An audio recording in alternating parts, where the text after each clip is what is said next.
I'm Chef Julia Dunaway, and I make plant-based dishes that I think taste really good. At least to me they do. And they don't have oil, so I like to share these recipes with you. I like to make things from scratch with ingredients that are locally available, and nothing more local than my own garden this time of year.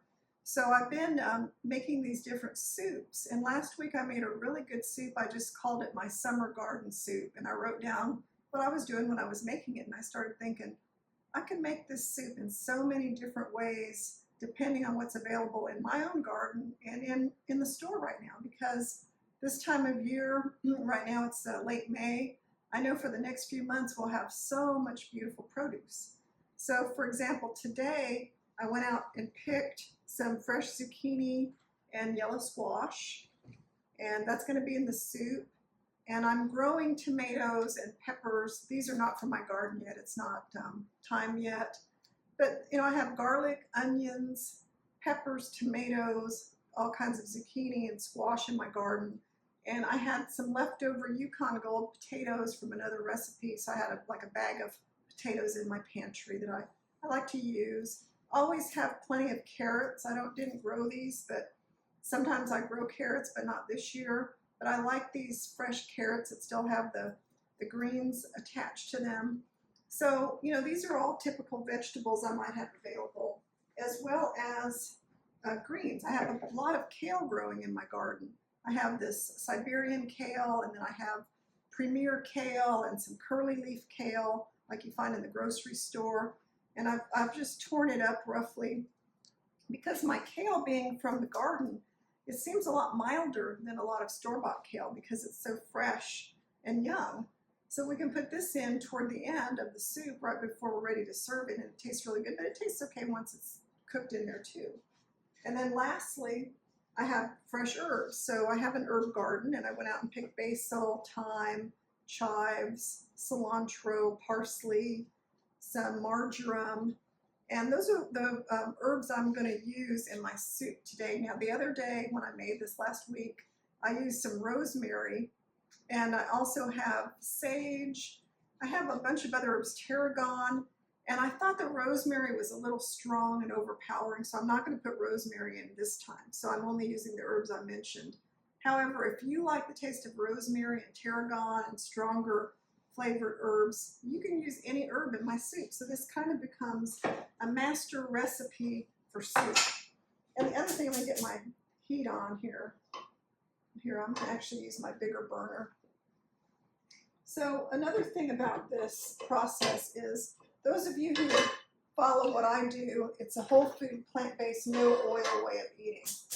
And, you know, so basically what we eat greens, vegetables, beans, and fruit and grains. So that's pretty much it for the way that you eat the whole food plant-based way. And so beans are an important part of what we eat. So every week, as much as possible, I make a pot of beans. So this week, yesterday, I made the beans yesterday. I made a bean I got from the Rancho Gordo shipment this month called snow-capped beans. Never heard of them before. And they were described as a large, velvety heirloom bean with beautiful markings when dried. Cooked, they have a silky texture and a hint of new potato flavor. So I thought this sounded pretty good. So I cooked up a batch of these beans, and they're sort of large. They look pretty cool. They're a very large bean, not like a little pinto bean or something. They're kind of huge. And they do have a really creamy taste. So we will be putting these beans in the soup, but not until later. In fact, we'll first add all the vegetables, and then we'll add the beans at the last, because they've already been cooked. So the process of making this soup is so simple, which is one of the reasons I wanted to make it. Because all of our recipes don't have to be complicated, and you don't need a written recipe even. Here, the sizzle, you want to make sure, sneeze, you want to make sure that your skillet is hot before you start adding things to it. So I'm going to put my onion and garlic in there.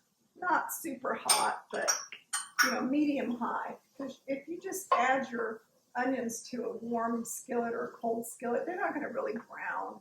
And browning really is what gives it a lot of flavor. So, get your skillet hot, add your onions and garlic, let it develop a little color, and then we can add a little bit of stock. I have some ready for me, some vegetable stock. We could add a little vegetable stock if it starts to get too hot or too brown too fast. So we'll just leave those, and I'm going to tell you everything else that's going to go into the soup and what your options are. So you see I have the beans, 4 cups of beans. And then for today's soup, I chose to have the zucchini, the squash. I took a tomato and cut it up, just a tomato on the vine, because that reminded me of the tomatoes I grow in my garden. But if you didn't have access to tomatoes, you could use tomato puree, tomato sauce, a couple tablespoons of a tomato product. And then I have bell pepper, 2 kinds, red and green, because I happen to have those here. Have some carrots, I just sliced them. And then I have the Yukon Gold potato. I cooked the potato in the microwave. If you already had baked potatoes that you had made for something else, those work really well too, but I didn't have any already made, so I just poked them with a fork and baked them for 4 minutes in the microwave. If you don't like the microwave, boil them, bake them in the oven, or put them in raw. If you put them in the soup raw, it just takes longer. I have some frozen corn, about ½ a cup, some jalapeno pepper chopped up, and then here's my fresh herbs, the ones I told you. I'm going to put those on at the end. And of course the zucchini and yellow squash I'll cut up. So I'm going to put these in here in a minute or two, as soon as the onions are the level of brown that I like. So I see now they're starting to develop a few brown edges, and the next thing that I do before I add anything else is I do not like the raw taste of onions. So I found that if I add a little bit of liquid and then cover my pan with the lid and allow the onions to cook covered for 2 to 3 minutes, then the sharp edge is taken off the onions and they taste a lot more mellow. So I'm going to let that happen, and then in a minute I'm going to be adding all the vegetables. All right, the onions are ready to go. I'm going to throw in my 4 cups of vegetable broth, and then I'm just going to start adding all these vegetables. If you don't have your own homemade vegetable stock or broth, you can buy whatever you like at the store. Ready-made is pretty good, depending on the brand. And making your own is as simple as keeping your scraps of carrot. Oh, I'm going to add the corn at the last because it doesn't need to cook. The carrots, celery, and onions, and some green lentils are good in broth or stock. We'll add these potatoes. We don't want to forget our beans. And I'm not going to rinse and drain them because this is my bean broth that I made, and it tastes really good. It has just garlic and onions and a little bit of salt and pepper. So if you were using canned beans or some other kind of bean that you didn't really like the flavor of the beans after they were cooked, or you felt like there was too much sodium, because usually if I'm using canned beans, I rinse and drain them really well. But when you make your own, it's not like that. So here are my beans are in there, and then I have to add the spices. So we'll put a little tamari, which gives it a really nice deep flavor.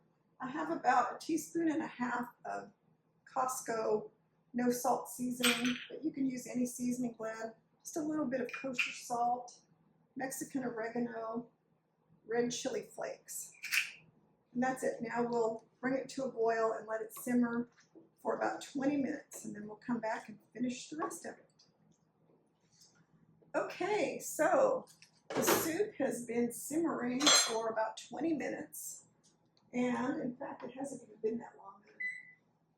Probably 15 minutes more like it, but I tested it and it's fine. So I don't want to, overdo things. So what I'm going to do now is I'm going to put about half of it in my blender. And the reason for that is by pureeing about half of it, you get kind of a nice creamy texture to the soup. Because what we're doing is we're pureeing these potatoes and beans, vegetables, and all these different ingredients. And I think that just makes for a really nice texture of the soup. And if we wanted to make it even creamier, what we could do is we could add some cashew cream to it, you know, like pureed cashews or plant milk or something, but pureed cashews work really well. So what I'm doing is I'm taking about half of it out, and the other half has still got all the vegetables in it because we don't want it to be all pureed, or I don't want it to be all pureed. I like it to have a combination. And I'm just going to blend it on a low speed, very hot. Then I'll turn that, I'll get the speed up.